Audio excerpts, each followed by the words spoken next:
nominated for a Grammy called Symphonica with a full symphony orchestra.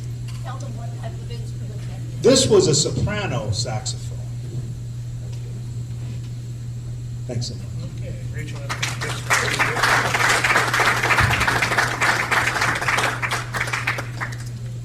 Our next inductee, I'm going to say very little about, other than the fact that I've worked with him, I've coached with him. He's ETA's Teacher of the Year this year at Euclid High School.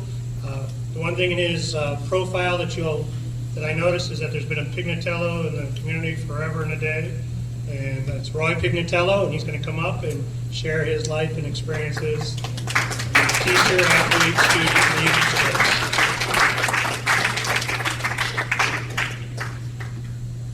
First off, I want to thank Mr. Maxson for putting me up after Joe. I have to follow that. I am a math teacher, so if you guys will get your pencil and paper out right now, we're going to do some math problems, because that's my skill. So, nobody's getting those. I also do, if you notice in the years there, that Joe was a year ahead of me here at Central, and he did play at the high school in the orchestra. I was in the varsity chorale, and at many of our concerts, the band would play for the varsity chorale. So I would just like you to know that Joe played backup for me. I do have one of his CDs that I'm going to autograph for him to give to him later. So he knows that I was appreciated him doing backup.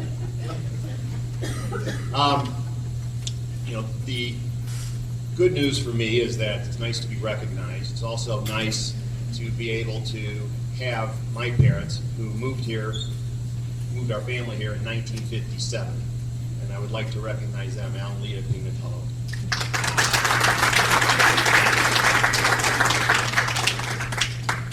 And for those of you in the audience, make sure you're always nice to your classmates, because it was one of my classmates that nominated me for this award, Patty Fiorito. I would like to recognize her.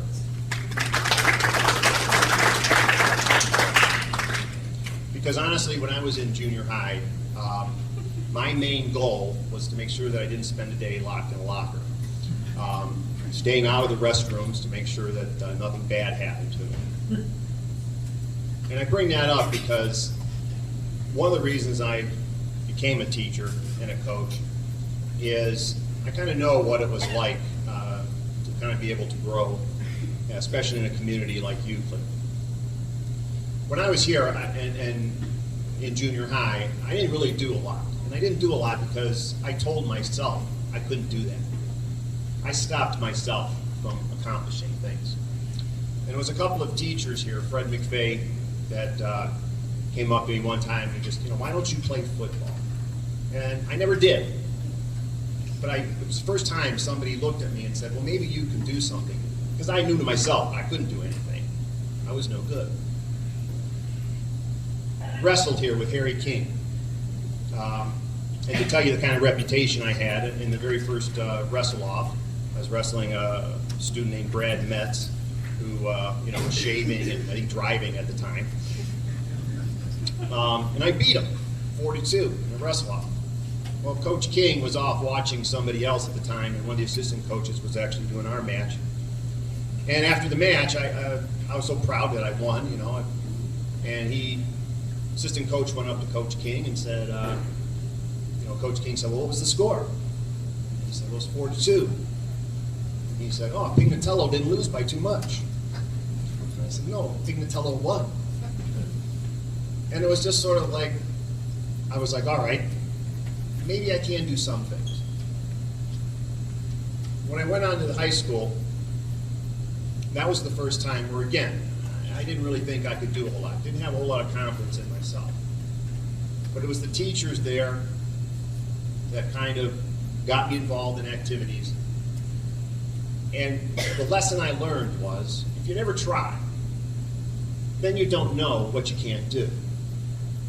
And it was that trying that became important to me. And I tried a lot of things. And I stopped stopping myself. And I wouldn't let anybody else say, you can't do that.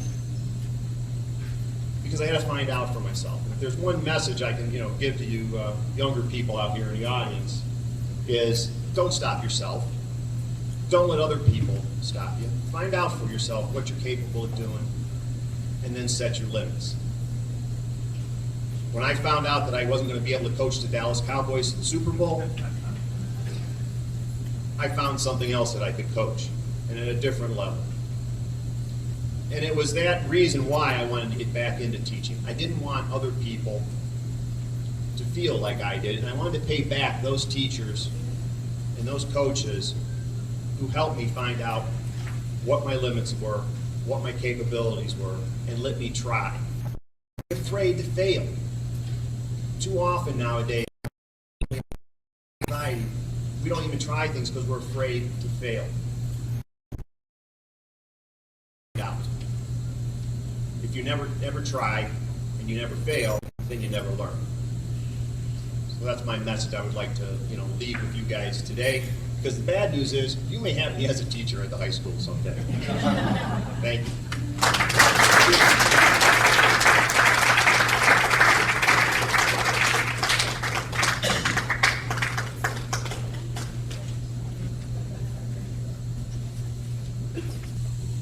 And to our students here, the torch has been passed.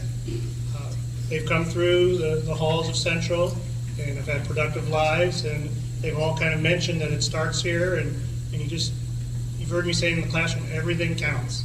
You just don't know what little thing that you do is going to impact someone. Mr. Pignatella mentioned that he was nice to his classmates, and here he is today. Okay. He mentioned that, he needed a backup musician, and, backup musicians here today too. So you just don't know where you're going to be in the future. Mr. Belovich last year talked about loving French, and now he's the head of San Quentin Prison and all the prison system in California. So it all begins here, and where the road ends is entirely up to you. Thanks for coming. We do have punch and cookies in the back.